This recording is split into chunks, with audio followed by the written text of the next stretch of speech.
evening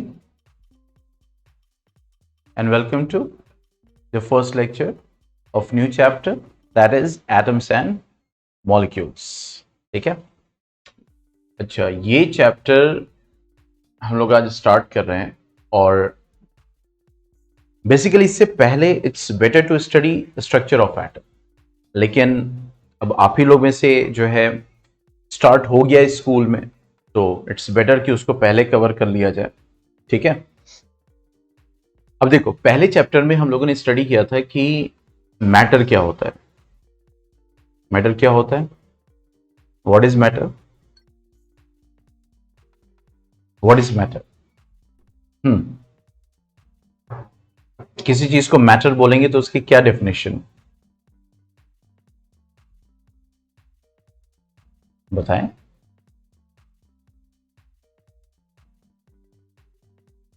Yes, what is matter?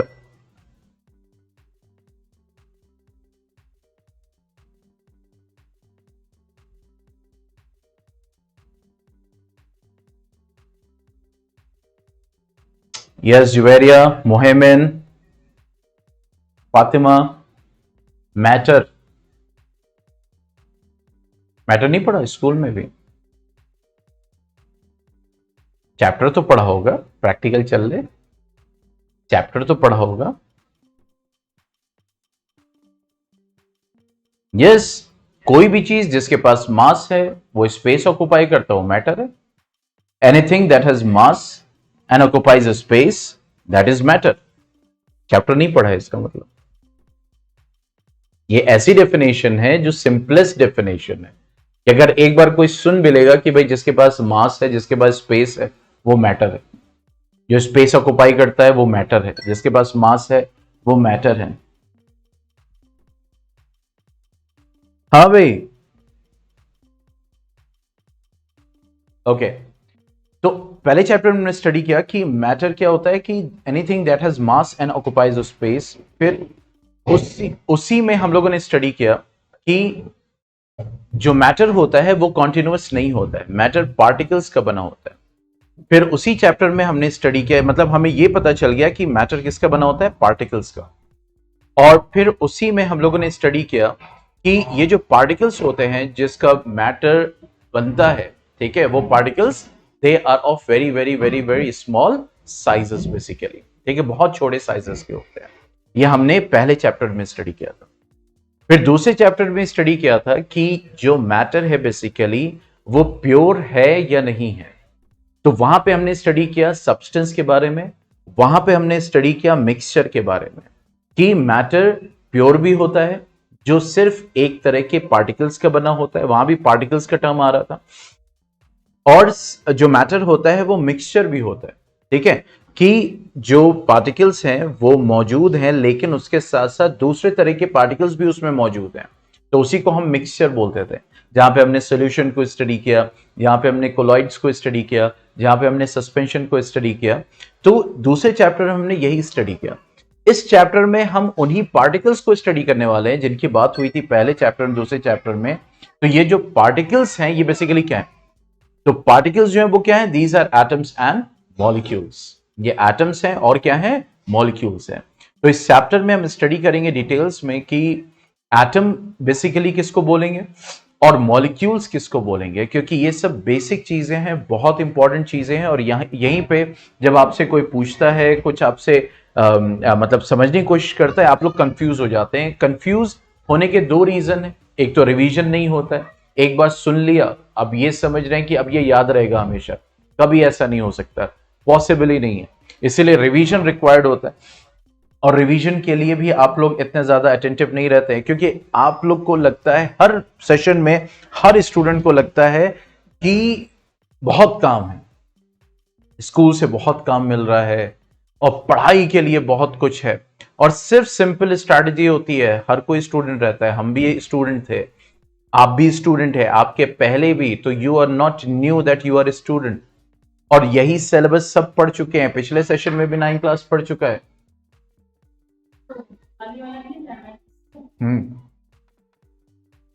ठीक है, तो यहां पे सिंपल ये चीज है कि रिवीजन रिक्वायर्ड है, अदरवाइज ये सारी चीजें जीरो हैं, कुछ नहीं समझ में आएगा, ठीक है, और ना कुछ याद रहने वाला है।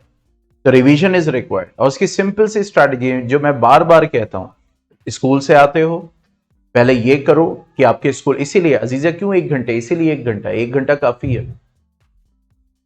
समझ रहे हैं, ये सिर्फ किसके लिए हो रहा है, आपके कॉन्सेप्ट बिल्डिंग के लिए हो रहा है, कि आपका कॉन्सेप्ट स्ट्रांग हो, जो टॉपिक है वो अच्छे से समझ में आ जाए। अगर मुझे एग्जाम के लिए रश करना पड़ता है तो मैं सिर्फ एक ही स्कूल के बच्चे सेलेक्ट करता है, क्योंकि एग्जाम की तैयारी तो वहीं पे करवा सकता हूं। बात समझ में आ रही है, यहाँ पे तो अलग अलग स्कूल के बच्चे, किसी का एग्जाम अभी होने वाला है, किसी का एग्जाम 2 महीने बाद होगा, तो किसी का कोई चैप्टर आ रहा है, किसी का कोई चैप्टर आ रहा है। तो मेन आप जो ये करते हैं, ये जो कोर्स करते हैं, वो इसलिए करते हैं कि आपको वो पर्टिकुलर जो सिलेबस है, उसका जो टॉपिक है, उसका जो कंटेंट है, वो समझ में आ जाए। बात समझ में आ रही है? हाँ, तो इसलिए होता है, रटने के लिए नहीं कि हाँ मैं रट लूं, व्हाट इज मैटर और एनीथिंग जाके लिखा हूं मैं एग्जाम में, बस हो गया, इतना काफी है। मेरे ये टारगेट कभी नहीं रहता। अगर ये टारगेट रहता तो मैं बैठाल के याद करवाता आप लोग को कि चलो ये नोट्स है मेरे, बैठ के याद करो, रटो, जाके एग्जाम दो, ठीक है। तो इसके लिए बहुत इंपॉर्टेंट है कि कैसे इन सारी चीजों को समझना है, कैसे जो ये टॉपिक, एक एक टॉपिक जो एनसीईआरटी में दिया हुआ है या हमारी बुक्स में दिया हुआ है, ये है क्या, ये हमें समझ में आ जाए, इतने यही टारगेट है, इससे ज्यादा कुछ नहीं। जो बुक में दिया हुआ है वो क्या है, वो समझ में आ जाए, और इसके लिए आपको तो करना क्या है, स्कूल से आए, अपना पढ़ा, क्या पढ़ा, जो आपको स्कूल का एक होमवर्क मिलता है। हमने भी ये स्ट्रेटेजी बनाई थी और मैं सारे स्टूडेंट्स को ये कहता हूं, सबसे पहले देखो कि होमवर्क उस दिन का क्या है। सिंपल, होमवर्क मींस रिवीजन, ठीक है। अब उसमें कुछ ऐसे होमवर्क्स होते हैं जो आपको नेक्स्ट डे सबमिट करने होते हैं, कुछ ऐसे होमवर्क्स होते हैं जो आपको 2 दिन बाद सबमिट करना है, कुछ ऐसे होमवर्क्स होते हैं जो आपको नेक्स्ट वीक सबमिट करना है। उसको कैटेगराइज कर लो, जो कल सबमिट करना है उसको प्रायोरिटी पे करो, जो 2 दिन बाद सबमिट करना है उसको थोड़ा थोड़ा 2 दिन में कर लो,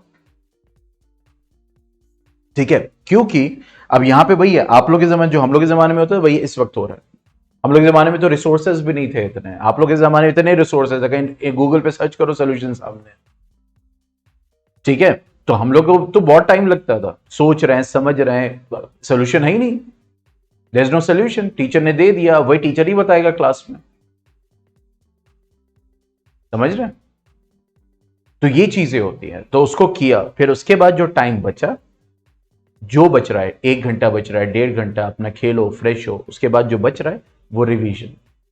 रिवीजन मतलब उठाया एक सब्जेक्ट, वो सब्जेक्ट पे ज्यादा टाइम देना है जो हमें मुश्किल लगता है, और वो सब्जेक्ट पे रिवीजन में कम टाइम देना है जो हमें इंटरेस्ट लगता है। बहुत सारे बच्चों को इंटरेस्ट होता है एसएसटी में, अब वही पढ़ रहे होते हैं सिर्फ, साइंस और मैथ से घबराहट होती है तो उसको छोड़ देते हैं। कुछ बच्चों को साइंस मैथ से इंटरेस्टिंग रहता है तो वही पढ़ रहे होते हैं, इंग्लिश, एसएसटी, वो सब किनारे कर देते हैं, धूल चट रही होती है वो। ये नहीं करना है। इसीलिए अगर मैंने पूछा व्हाट इज मैटर, तो जवाब आ जाना चाहिए। इसका मतलब क्या हो रहा है कि पढ़ा स्कूल में, मैंने खुद पढ़ाया, लेकिन आंसर सिर्फ एक स्टूडेंट दे रहा है। नहीं, कोई ऐसा नहीं था, ये जो आज के जमाने में कुछ नहीं, सोल्यूशन वोल्यूशन, समझ रहे हैं। तो यहां पे हम उन्हीं पार्टिकल्स को आज स्टडी करने वाले हैं कि जो हम बोलते थे कि मैटर पार्टिकल्स का बना हुआ है। तो किन पार्टिकल्स का बना हुआ है, ठीक है, that is atoms and molecules, ठीक है। तो हम वन बाय वन इसको स्टडी करेंगे, that is atoms and molecules, और फिर उसके बाद इसके डिफरेंट एस्पेक्ट को समझेंगे। बट उससे पहले ये देखें कि हमारे कोर्स में क्या है, what is in our course right now, जो हमें इस साल स्टडी करना है, सिलेबस में क्या है, वो बहुत इंपॉर्टेंट है। तो यहां पे ये दिया हुआ है, this one, particle nature and there basic units. क्या क्या स्टडी करना है, एटम्स मॉलिक्यूल्स के बारे में, लॉ ऑफ केमिकल कॉम्बिनेशन, ठीक है, इसको हमें स्टडी करना है। फिर chemical formula of common compounds and atomic and molecular masses, ठीक है। बात समझ में आ रही है? हाँ भाई, यहां पे कहीं भी दिया हुआ है आपको मोल कॉन्सेप्ट,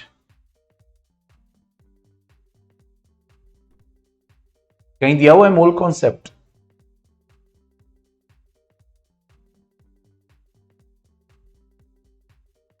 कहीं भी दिखा दो। तो इसका मतलब मोल कॉन्सेप्ट आपके सिलेबस में नहीं है। ठीक है, तो पहले हम सिलेबस के अकॉर्डिंग कवर करेंगे, फिर उसके बाद अच्छा किसके किसके वहां ये चैप्टर पढ़ा दिया गया है?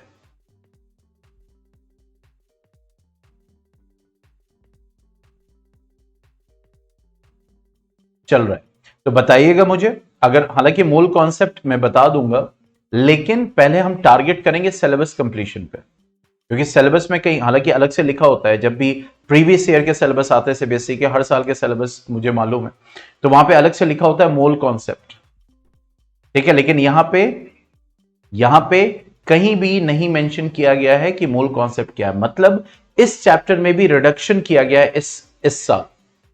ठीक है, टॉपिक्स में रिडक्शन किया गया है, जैसे सेकंड चैप्टर में आपने देखा था इस वाले में, देख रहे हैं यहां से पूरा इन्होंने एक्सक्लूड कर दिया, separating the components of a mixture, यानी सेपरेट जो सेपरेशन मेथड था। ठीक है, तो mole concept as per CBSE syllabus में नहीं है, लेकिन हम अलग से उसको समझेंगे क्योंकि बहुत इंपॉर्टेंट कॉन्सेप्ट है। ठीक है, तो चलिए स्टार्ट करते हैं। Atoms and molecules basically.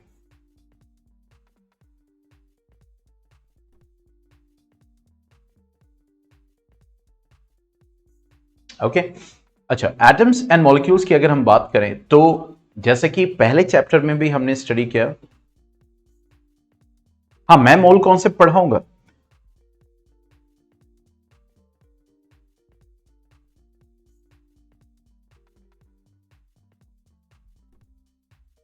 नहीं, लास्ट ईयर तो कुछ चैप्टर्स भी हटा दिए थे ना। जैसे यहां पे आप देख रहे हैं मैटर दिया हुआ है, लास्ट ईयर मैटर नहीं था। मैटर चैप्टर, ये पूरा चैप्टर ही खत्म कर दिया था, यहां से स्टार्टिंग थी। ठीक है, तो इस साल चैप्टर्स को रखा है, टॉपिक्स को हटा दिया, ये किया है।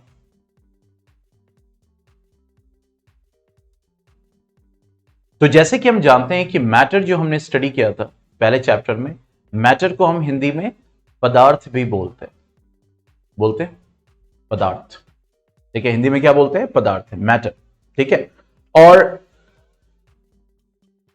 एक इंडियन फिलोसोफर हैं जिनको हम बोलते हैं महर्षि कानद।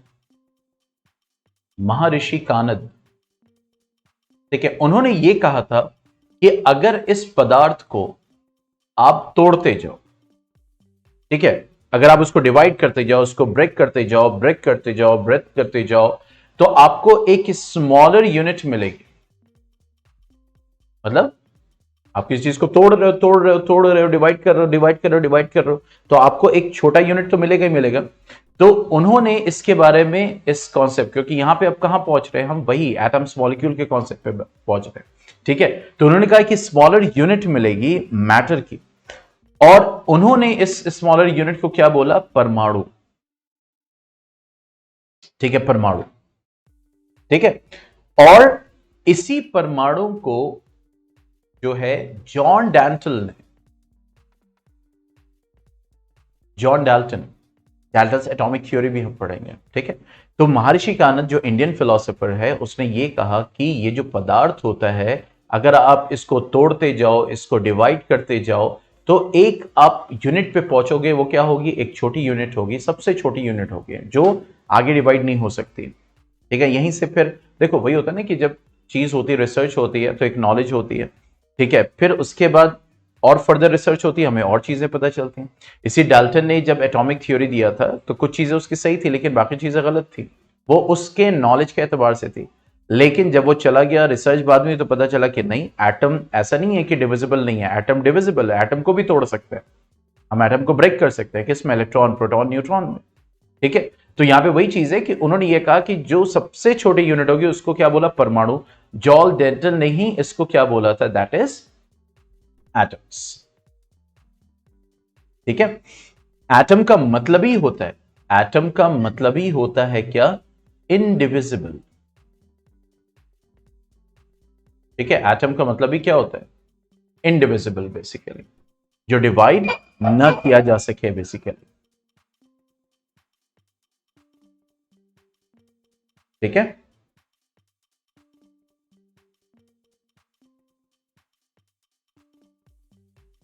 अच्छा, इसके बाद एक दूसरे फिलोसोफर है, दैट इज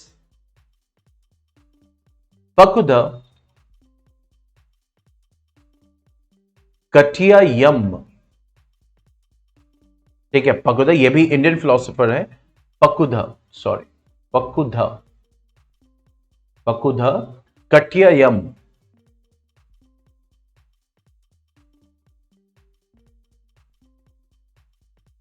नहीं तो अभी कहां चेंज किया मोहिमिन, अभी भी एटम बुलाते हैं ना,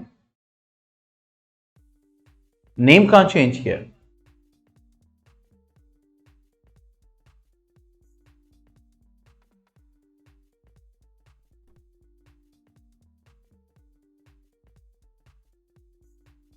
हाँ, चेंज कर दें उसको, वो एक अलग बात है, बिल्कुल ठीक है। सो फकुदा कटियायम ने क्या किया, प्रपोज किया फर्दर, ये भी इंडियन फिलोसोफर, इन्होंने क्या प्रपोज किया कि ये जो एटम्स होते हैं, ये जो परमाणु होते हैं, ये कंबाइंड फॉर्म में भी एग्जिस्ट करता है, यानी ये ऐसा नहीं अकेले अकेले।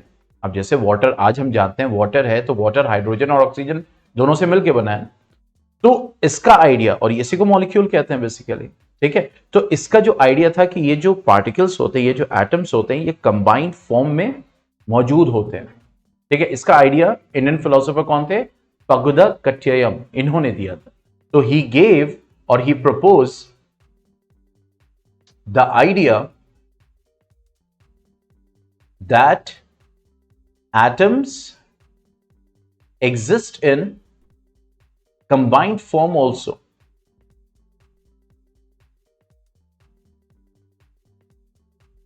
ठीक है, जिसको आज के डेट में हम क्या बोलते हैं? मॉलिक्यूल्स। ठीक है, आज के डेट में क्या बोलते हैं? मॉलिक्यूल्स बोलते हैं, ठीक है। तो इसका मतलब आज हम ये जानते हैं कि all matter is made up of atoms and molecules, क्योंकि जो हमने फर्स्ट चैप्टर में स्टडी किया था, हमने डिफ्यूजन का एक्सपेरिमेंट भी किया था और ये देखा था कि मैटर पार्टिकल्स के बने होते हैं, पार्टिकुलेट होते हैं, और नहीं मोहिमिन, एटम्स मिल के मॉलिक्यूल बनाते हैं, एटम को तोड़ के मॉलिक्यूल नहीं बनता। Atoms exist in combined form. इसीलिए एक्चुअली क्या होता है ना कि ये कंफ्यूजन इट इज नॉर्मल, क्योंकि मेरा जो ट्रेंड होता है, मैं स्ट्रक्चर ऑफ एटम पहले पढ़ाता हूं, फिर इस चैप्टर को पढ़ाता हूं, क्योंकि जब स्ट्रक्चर ऑफ एटम हम पढ़ लेते हैं तो हमें समझ में आ जाता है एटम है क्या, उसके बाद एटम एंड मॉलिक्यूल को पढ़ना आसान हो जाता है, ठीक है। So all matter is what made up of atoms and molecules, क्योंकि इसी को हमने वहां पहले चैप्टर में बोला था पार्टिकल्स, यानी मैटर किसका बना होता है? पार्टिकल्स का बना होता है। इस चैप्टर में अब समझ में आया कि वो पार्टिकल्स क्या हैं? एटम्स एंड मॉलिक्यूल्स, ठीक है। यहां तक कोई डाउट?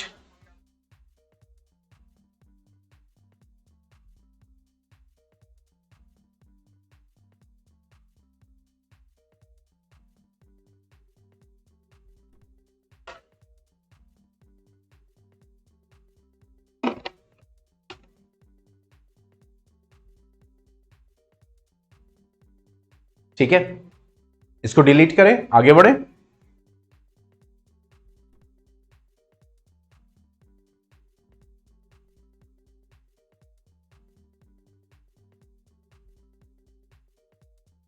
ओके, चलिए फिर now coming to the next topic, fresh topic, that is known as laws of chemical combination.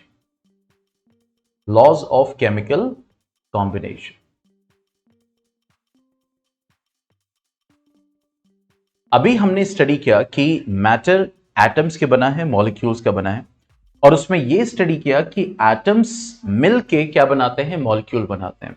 तो इसका मतलब एटम्स कंबाइन कर रहे हैं तभी तो मॉलिक्यूल बना रहे हैं। तो इसका मतलब यह हो गया कि जब वो कंबाइन कर रहे हैं, तो एटम्स जब कंबाइन कर रहे हैं, मतलब कि मान लो कि 2 हाइड्रोजन 1 ऑक्सीजन ये मिलकर वाटर बना रहे हैं, ठीक है, 1 कार्बन 2 ऑक्सीजन मिलकर कार्बन डाइऑक्साइड बना रहे हैं। तो ये जो कंबाइन कर रहे हैं, ये कॉम्बिनेशन कैसा है? chemical combination. It's what? A chemical combination. Bonds बन रहे हैं बीच में, वो एक दूसरे एटम्स को रोके हुए हैं, बेसिकली केमिकल रिएक्शन हो रहा है, उससे नए प्रोडक्ट्स बन के थे, ये सब चल रहा है। ठीक है, तो ये जो केमिकल कॉम्बिनेशन हो रहा है जिससे एटम्स मिलके नए नए मॉलिक्यूल्स बना रहे हैं, जैसे अगर हमें वाटर चाहिए तो उसके लिए जाहिर सी बात है हाइड्रोजन प्लस ऑक्सीजन रिएक्ट करेगा तब वाटर देगा। ठीक है, ऐसा तो नहीं होगा कि कार्बन ऑक्सीजन रिएक्ट करके वाटर देगा। ऐसा होगा कि कार्बन और ऑक्सीजन मिले और वाटर मिलके तैयार हो जाए? आपने कोयला जलाया, पानी निकलना शुरू? नहीं, क्योंकि केमिकल रिएक्शन जब होता है, यानी जब ये एटम्स कंबाइन हो रहे हैं, केमिकली कंबाइन हो रहे हैं, ये कुछ नया प्रोडक्ट दे रहे हैं, तो ये जो चीज रिएक्शन में पार्टिसिपेट कर रही होगी उसी से मिलकर कुछ ना कुछ बनेगा। अगर कार्बन ऑक्सीजन मिल रहा है और वो कार्बन डाइऑक्साइड देगा, वो कभी वाटर नहीं दे सकता, क्योंकि रिएक्ट जब हो रहा था यहां पे हाइड्रोजन था ही नहीं। ऐसा तो नहीं कोई नई चीज बन के तैयार हो जाएगी, ऐसा कुछ नहीं होता। ठीक है, हमेशा कोई ना कोई क्या होता है, केमिकल कॉम्बिनेशन होता है और रीअरेंजमेंट होता है, और यही हम पढ़ेंगे 10th के पहले चैप्टर में केमिस्ट्री के, that is known as chemical reaction and equation. 10th का पहला चैप्टर, ठीक है, जो केमिस्ट्री का होगा। ठीक है, तो अब ये जो केमिकल कॉम्बिनेशन हो रहा है, तो देयर आर सर्टेन लॉज जिसको वो फॉलो करते हैं, और वो फॉलो करना क्या है, जरूरी है, वरना there will be instability and there will be no existence। ठीक है, तो उन्हीं लॉस को हम स्टडी करेंगे कि ये जो एटम्स मिल के मॉलिक्यूल तैयार कर रहे हैं, तो क्या ऐसे लॉज हैं जिनको वो फॉलो कर रहे हैं, जिनको फॉलो करना क्या है, जरूरी है। तो पहला लिखते हैं, one is the law of conservation of mass. Law of conservation of mass और matter. Law of conservation of mass और law of conservation of matter. देखो किसकी बात हो रही है, मास के कंजर्वेशन की बात हो रही है, मैटर के कंजर्वेशन की बात हो रही है।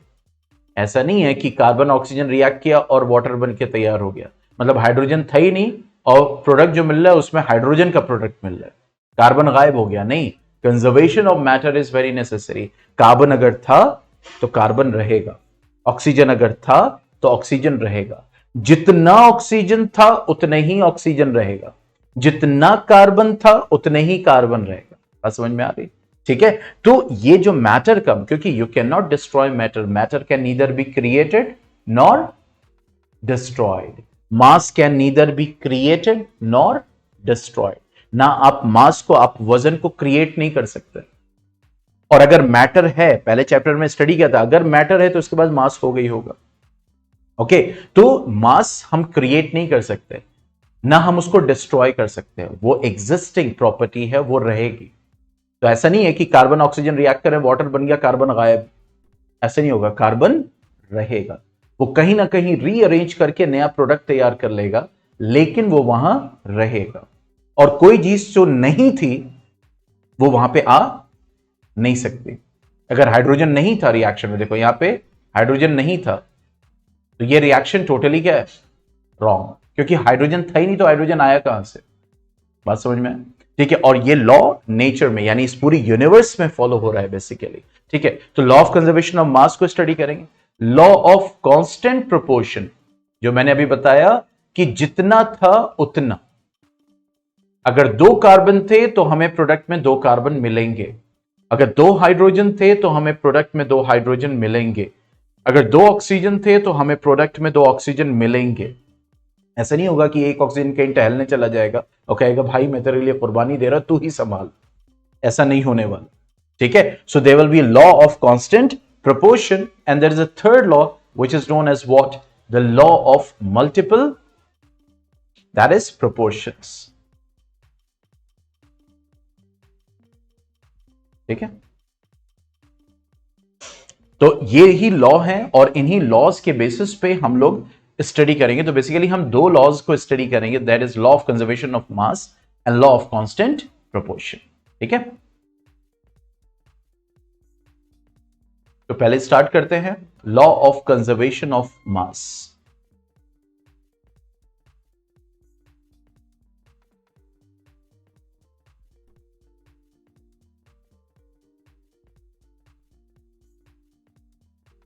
ठीक है, ये लॉ जो है वो लेवॉइजियर ने दिया था। लेवोइजियर में दिया था 1774 में, ठीक है, law of conservation of mass या law of conservation of matter. ये क्या बोलता है? Mass can neither be created nor destroyed, यानी हम मास को न बना सकते हैं न उसको डिस्ट्रॉय कर सकते हैं। इसी तरह matter can neither be created nor destroyed.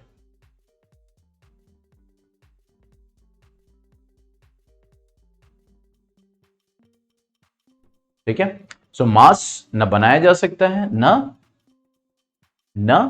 Destroy किया जा सकता है।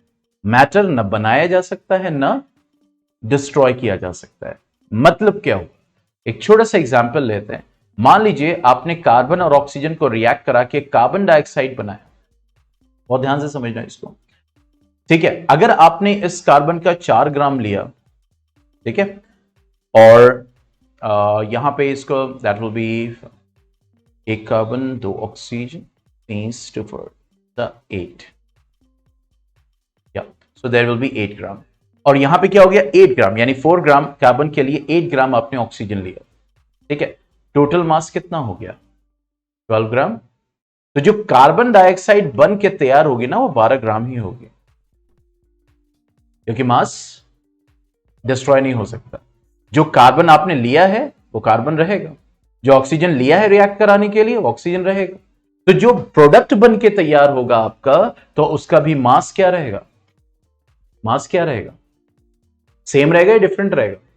सेम रहेगा, ठीक है। मींस इधर जो मास है टोटल और राइट हैंड साइड पे जो मास है total, that will be same, ठीक है। This is what known as law of conservation of mass और law of conservation of matter. हम यहां पे इसको मैटर भी लिख सकते हैं, और मैटर। पॉइंट समझ में आया?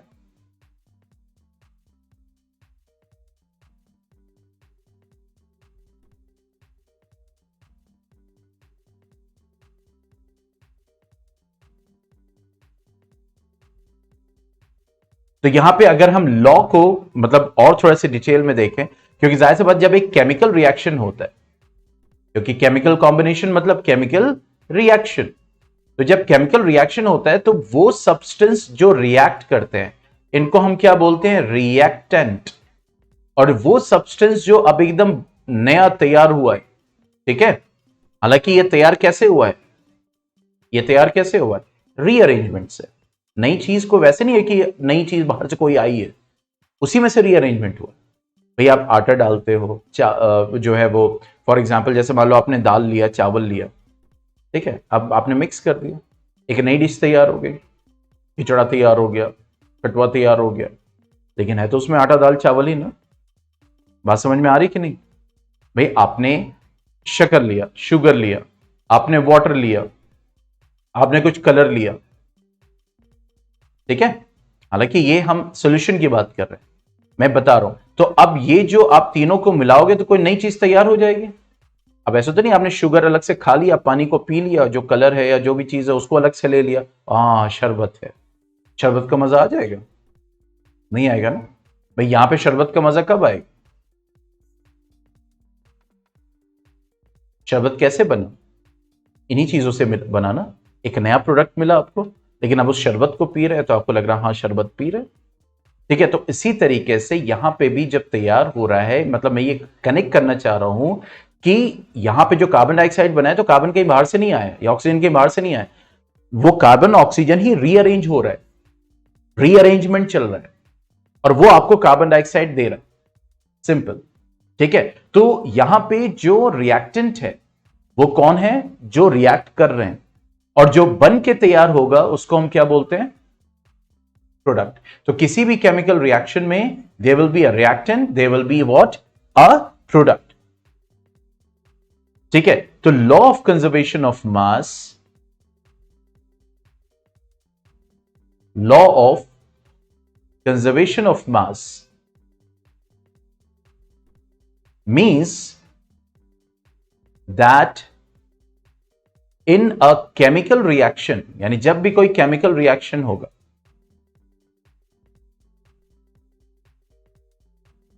the total mass of the products will be equal to the total mass of the reactants. Total mass of the reactants basically. क्या मतलब हुआ? जब केमिकल रिएक्शन होगा तो there will be no change in the mass. There will be no change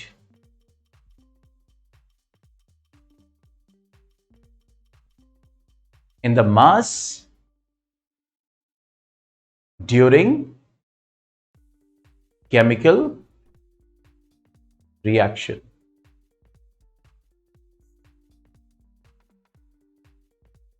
ठीक है, this is what law of conservation of mass और law of conservation of matter.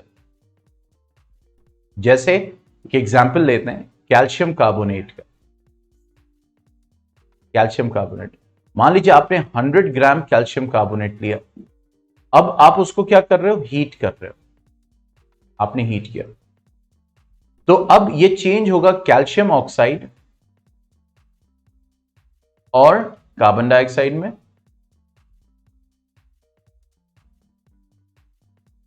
ठीक है, तो यहां पे जो कैल्शियम ऑक्साइड प्रोड्यूस होगी और जो कार्बन डाइऑक्साइड प्रोड्यूस होगी, इन दोनों का जो सम होगा वो भी कितना आना चाहिए? 100 ग्राम. यानी जब कैल्शियम कार्बोनेट हमने 100 ग्राम लिया, उसको हीट किया, तो दो कंपोनेंट्स बनते हैं, दो प्रोडक्ट्स बनते हैं, कैल्शियम ऑक्साइड और कार्बन डाइऑक्साइड. यानी कार्बन डाइऑक्साइड गैस के फॉर्म में निकल जाती है. तो अगर 100 ग्राम आप कैल्शियम कार्बोनेट ले रहे हैं, उसको आप हीट कर रहे हैं, जिससे कैल्शियम ऑक्साइड बन रहा है और कार्बन डाइऑक्साइड उड़ रहा है, तो अगर जो जितना कार्बन डाइऑक्साइड निकला है और जितना कैल्शियम ऑक्साइड बना है, उन दोनों का मास जब जोड़ोगे तो वो 100 के बराबर ही आएगा. ठीक है, तो यहां तक अगर कोई डाउट है तो पूछ सकते हो, नहीं तो फिर आगे प्रोसीड करते हैं.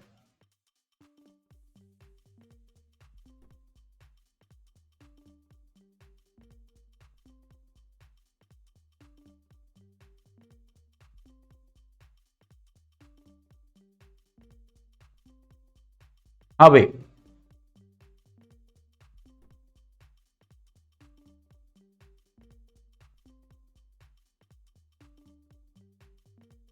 यस जुवेरिया, मोहमिन, काब, इसको कर लीजिए, फिर आगे बढ़ते हैं. Can you show the whole thing? Whole thing मतलब क्या? तो सब दिखाने में तो पूरा बहुत ये स्मॉल साइज हो जाएगा.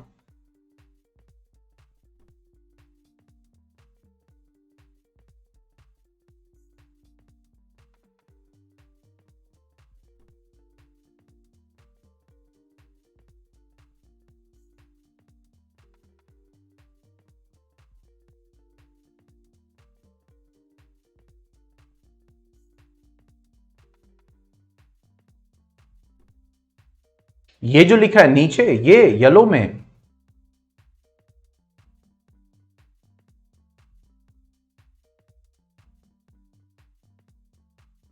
हो गया.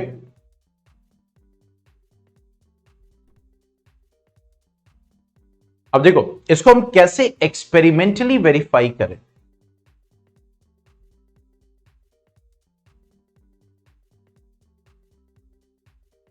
ठीक है, अब जैसे एक आपने जैसे वेइंग मशीन लो और उस पर एक फ्लास्क रखो. ठीक है, कोनिकल फ्लास्क. आपने एक वेइंग मशीन लिया और इसके ऊपर एक कोनिकल फ्लास्क है, यहां पे कुछ वो रीडिंग शो कर रहा है. आपने इसके ऊपर कोनिकल फ्लास्क रखा. ठीक है, उसके बाद अब इसमें एक सोल्यूशन लो.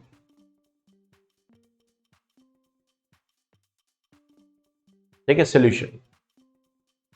और वो सोल्यूशन कौन सा होगा? इसमें आपने लिया बेरियम क्लोराइड सोल्यूशन.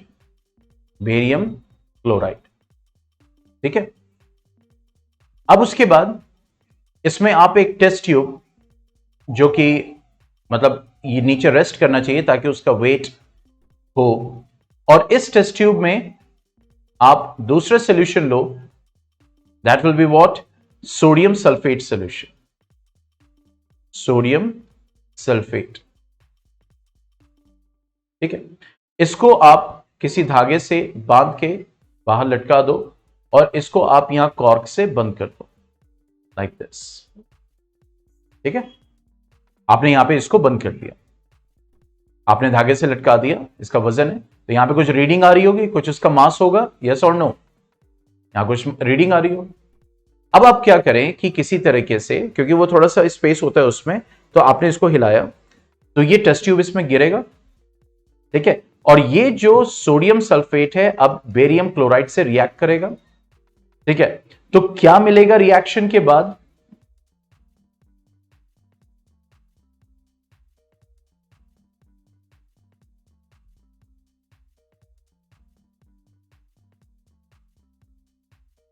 ये कॉर्क लगा हुआ है, ठीक है, और ये धागा वही जो लटक रहा था, और ये टेस्ट ट्यूब हमारा, ये गिरा हुआ टेस्ट ट्यूब, बहुत ही गिरा हुआ है, ये इसमें गिर जाएगा। ठीक है, और ठीक है,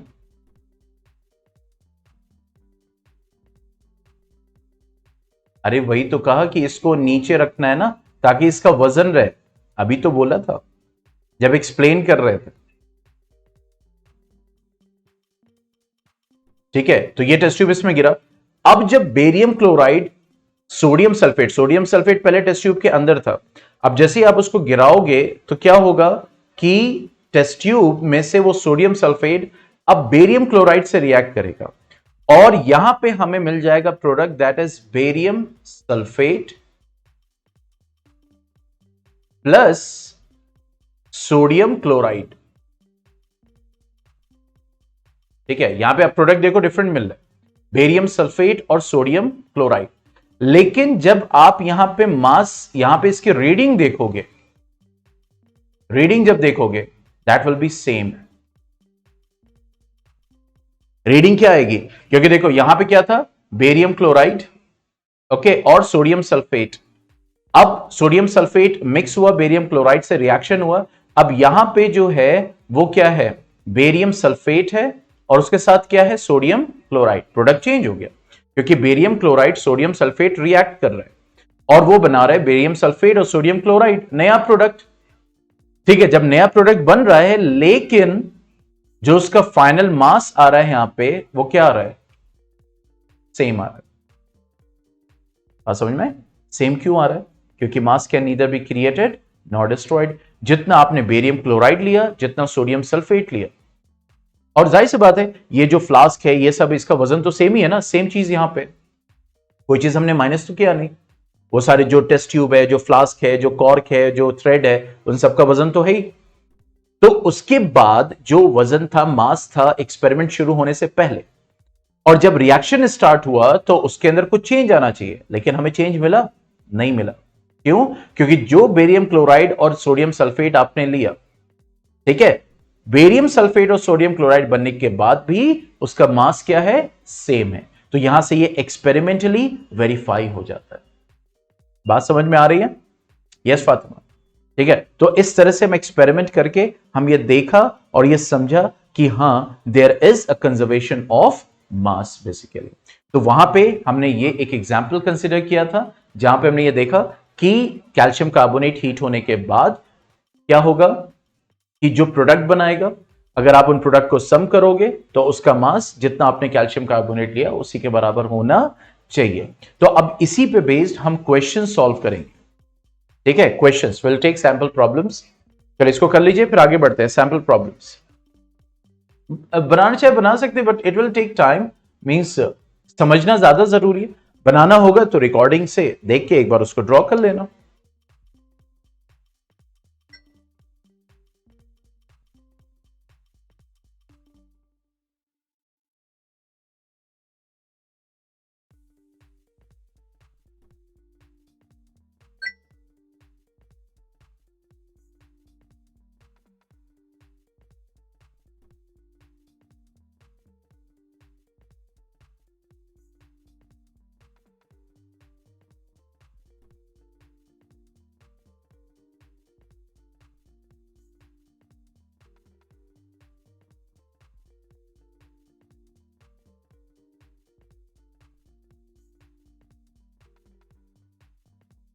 ठीक है, चलिए let's start with the sample problem और the question.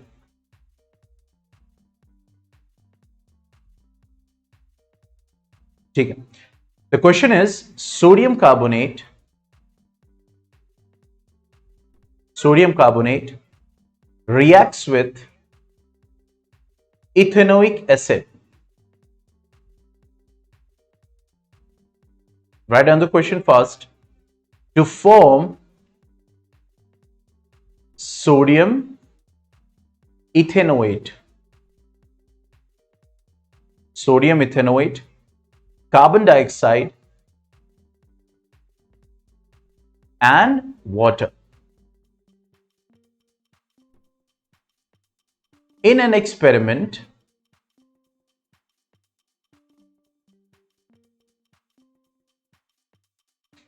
5.3 gram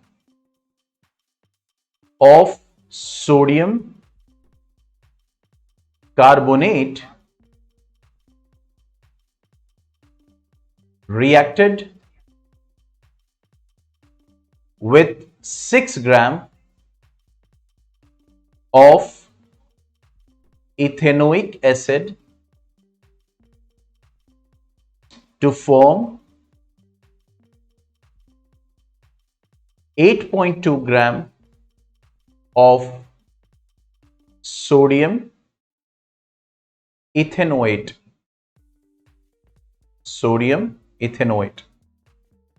2.2 gram of carbon dioxide and 0.9 gram of water. Show that this data verifies the law of conservation of mass.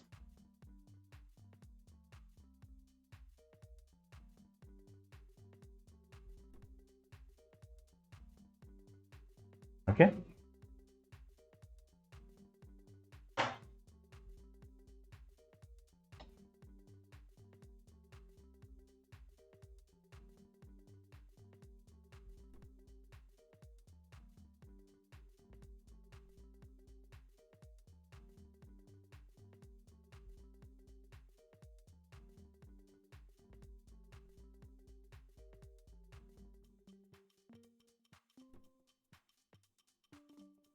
Question लिख लिया होगा तो फिर डन लिखिएगा, ठीक है, ताकि मुझे पता चले। क्वेश्चन लिख लिया?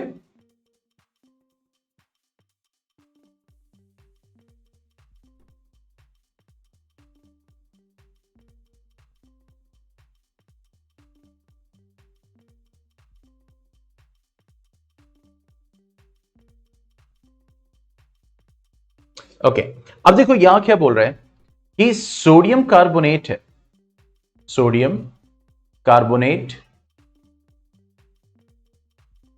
रिएक्ट्स विथ इथेनोइक एसिड, मतलब ये इथेनोइक एसिड से रिएक्ट कर रहा है। Okay, to form sodium ethanoate, और क्या बना रहा है? सोडियम इथेनोएट बना रहा है, ठीक है। कार्बन डाइऑक्साइड बना रहा है और वाटर बना रहा है, ये है, ठीक है। तो इसका मतलब ये दोनों क्या हो गए यहां पे? रिएक्टेंट्स, और ये तीनों यहां पे क्या हो गए? प्रोडक्ट्स, ये प्रोडक्ट्स हो गया, ठीक है। अब सोडियम कार्बोनेट की बात करें तो that is what? Na2CO3, ethanoic acid that is C2H5, sorry,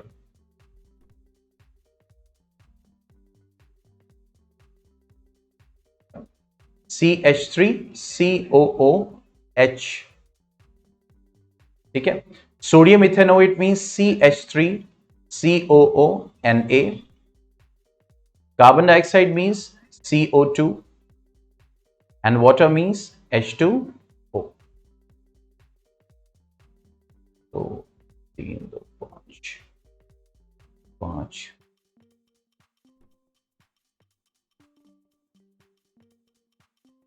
ठीक है। ओके, तो अब ये बोल रहा है कि एक्सपेरिमेंट में क्या हुआ कि 5.3 ग्राम सोडियम कार्बोनेट लिया गया, 5.3 ग्राम, और 6 ग्राम इथेनोइक एसिड लिया गया टू फॉर्म 8.2 ग्राम। अब सोडियम इथेनोएट बन रहा है, 2.2 ग्राम क्या बन रहा है, कार्बन डाइऑक्साइड बन रहा है, और 0.9 ग्राम वाटर बना रहा है। तो कह रहा है कि शो करो कि ये लॉ ऑफ कंजर्वेशन ऑफ मास को फॉलो कर रहा है। तो लॉ ऑफ कंजर्वेशन ऑफ मास को फॉलो कराने के लिए हमें क्या होगा कि जो मास ऑफ रिएक्टेंट है it should be equal to the mass of reactant should be equal to mass of, क्या होगा, mass of reactant should be equal to mass of, अरे रिएक्टेंट है उसका अपोजिट यहां पे क्या होगा,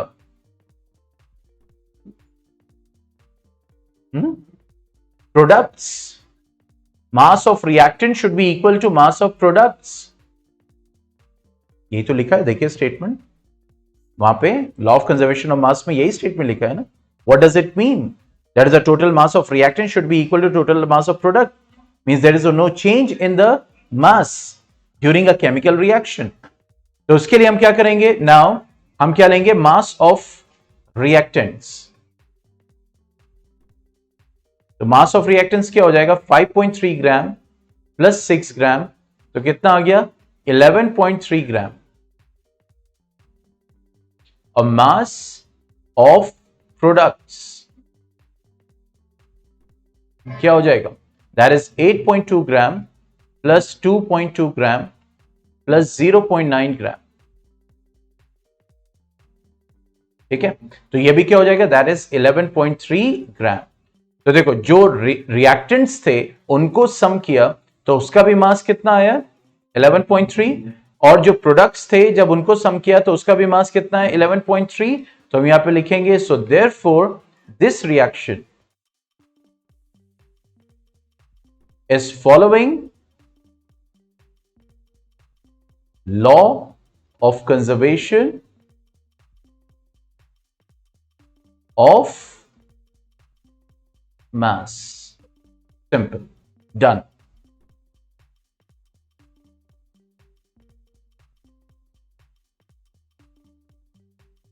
ठीक है, अगर कोई डाउट है, अभी भी नहीं समझ में आया, what if a question can which doesn't follow the law, तो अगर नहीं हो रहा तो वहां मेंशन कर देंगे कि नहीं डिफरेंट आ रहा है, रिएक्टेंट को सम कर रहे हैं तो मास कुछ अलग आ रहा है, प्रोडक्ट को सम कर रहे हैं तो मास कुछ अलग आ रहा है, तो इसका मतलब ये फॉलो नहीं कर रहा है, डेटा गलत हो सकता है या फिर कोई भी रीजन हो सकता है, मतलब ये ऐसा होगा ही नहीं, it is not following law of conservation of mass, simple.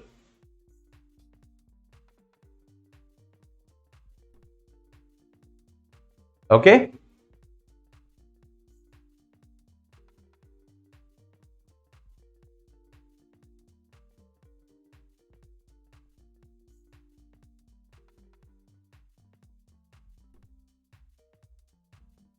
चलो इसको डिलीट करें, आगे बढ़े नेक्स्ट क्वेश्चन पे।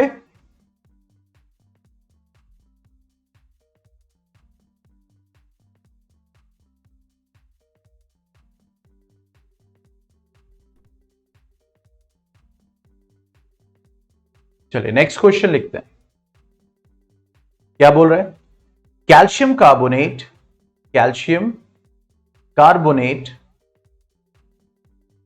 decomposes, okay, on heating to form calcium oxide and carbon dioxide.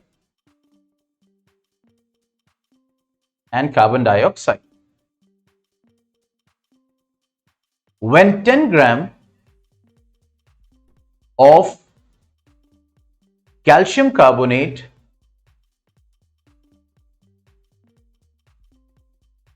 is decomposed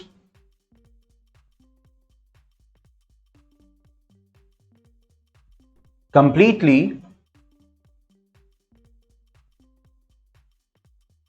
then 5.6 gram of calcium oxide is formed. Calcium oxide is formed.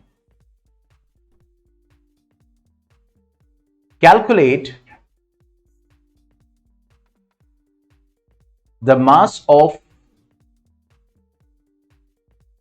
carbon dioxide,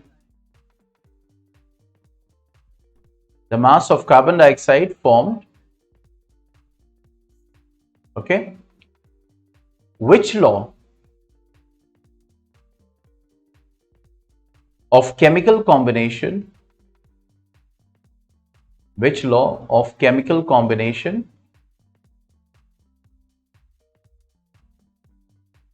will you use in solving this problem?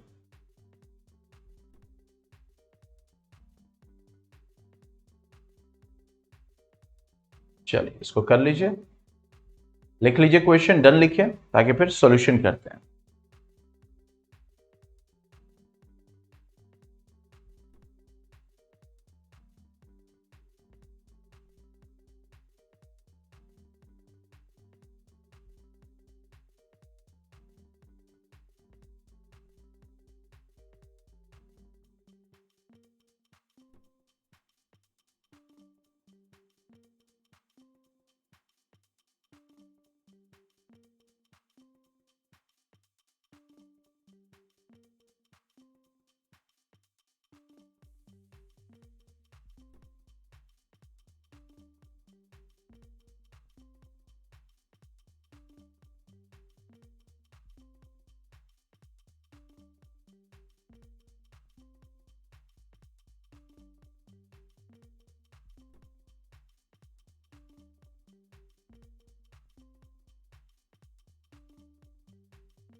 हो गया? देखो अब इसमें क्या बोल रहे हैं, calcium carbonate, यानी कैल्शियम कार्बोनेट है और इसको डिकम्पोज किया जा रहा है, मींस हीट किया जा रहा है, थर्मल डिकम्पोजिशन हो रहा है, और ये क्या बना रहा है, कैल्शियम ऑक्साइड। ये रिएक्शन अभी हमने लिखा था कुछ देर पहले, और कार्बन डाइऑक्साइड बना रहा है in the form of gas. Means calcium carbonate means CaCO3. It is giving what? Calcium oxide, that is CaO, and it is giving what? Carbon dioxide, that is CO2. तो कह रहा है कि 10 ग्राम calcium carbonate लिया गया। ये कितना लिया गया? 10 ग्राम। हीट जब हुआ तो इसने 5.6 ग्राम प्रोड्यूस किया कैल्शियम ऑक्साइड।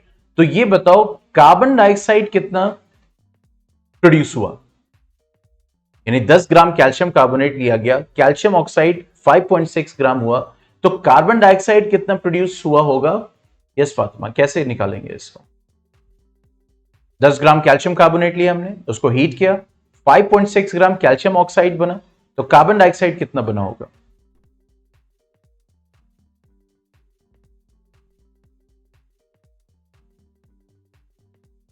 अच्छा, किस लॉ को यूज करेंगे? इस लॉ को यूज करेंगे यहां पे निकालने के लिए?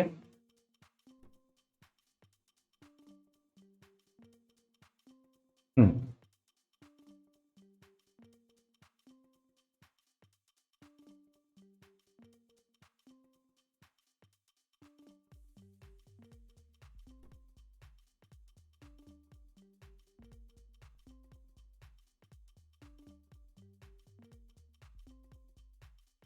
10 ग्राम कैल्शियम कार्बोनेट लिया, उसको हीट किया, 5.6 ग्राम कैल्शियम ऑक्साइड बन गया, कार्बन डाइऑक्साइड कितना रिलीज हुआ होगा?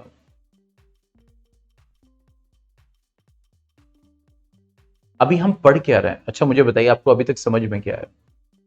हम कौन सा लॉ पढ़ रहे हैं इस वक्त? लॉ ऑफ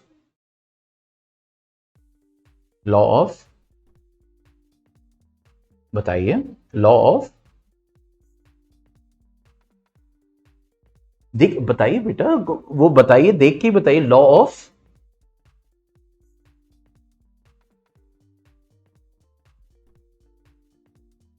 उसको देख लीजिए, देख के बताइए।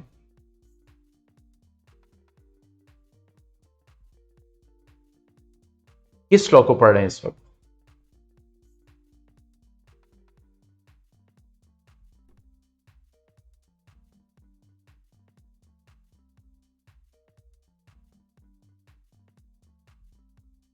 लॉ ऑफ कंजर्वेशन ऑफ मास। इस लॉ से क्या समझ में आया? अभी हमने लॉ पढ़ा, एक्सप्लेनेशन पढ़ा, एक्सपेरिमेंट पढ़ा, एक क्वेश्चन सॉल्व किया, तो अभी तक क्या समझ में आया? इस लॉ ऑफ कंजर्वेशन ऑफ मास का क्या मतलब है?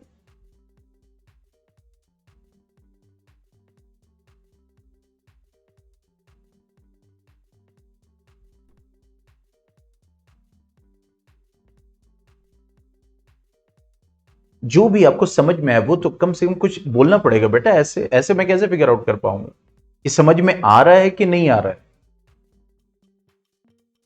ऑलमोस्ट 1 घंटा होने वाला है,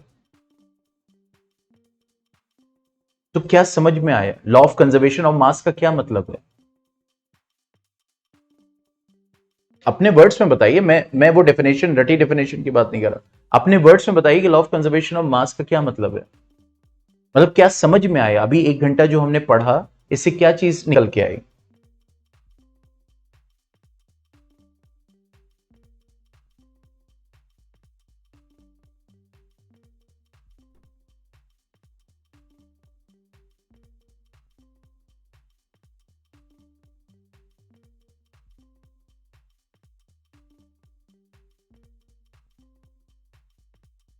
Fatima, you have to answer something. ऐसे नहीं, ऐसे नहीं होगा।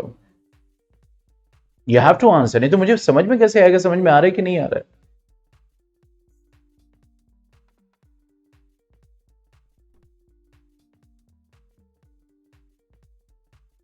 कि केमिकल रिएक्शन जब होगा तो जो रिएक्टेंट का मास होगा और प्रोडक्ट का मास होगा, ये बराबर होना चाहिए। सिंपल ये चीज है कि जो रिएक्टेंट का मास होगा और जो प्रोडक्ट का मास होगा वो बराबर होना चाहिए। मतलब जो यहां लेफ्ट हैंड साइड पे है और जो ये पूरा राइट हैंड साइड पे, ये इक्वल होना चाहिए।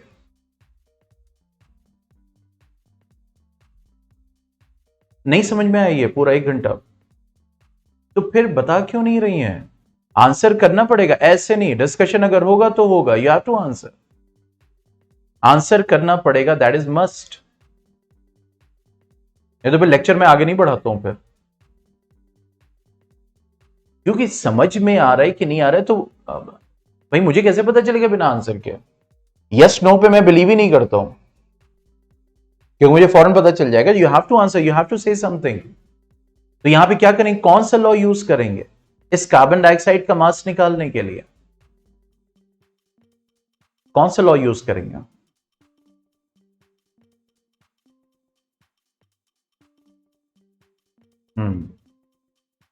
कंजर्वेशन, कंजर्वेशन, कंजर्वेशन ऑफ मास को यूज करेंगे।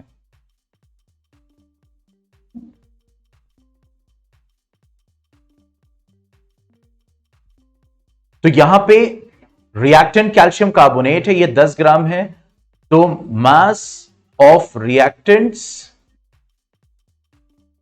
should be equal to mass of products.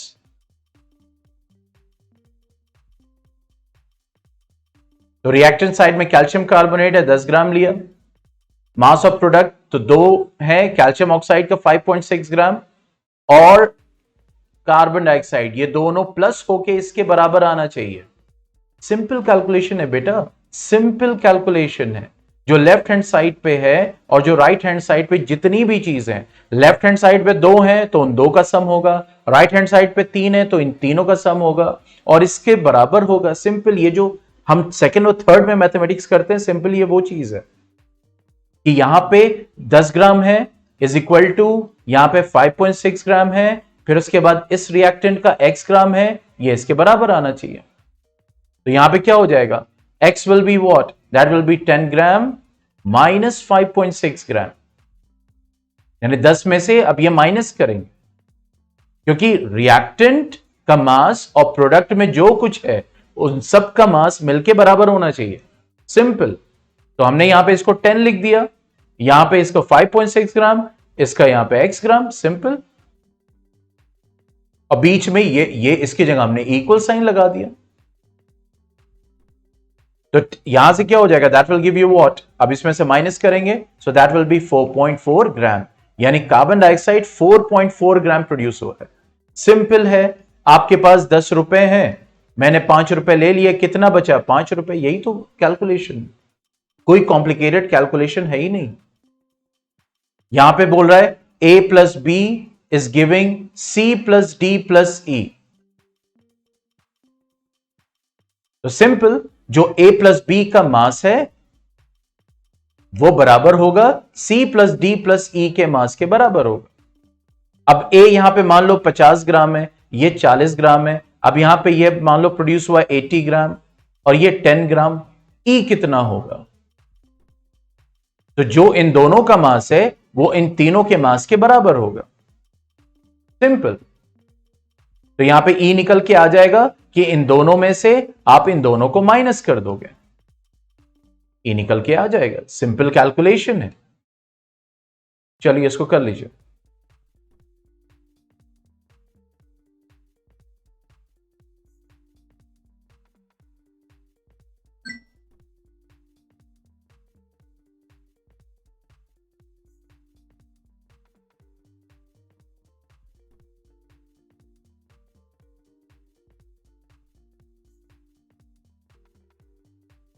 जल्दी कीजिए, 8:05 हो गया है, 10th का टाइम है, क्लास 10।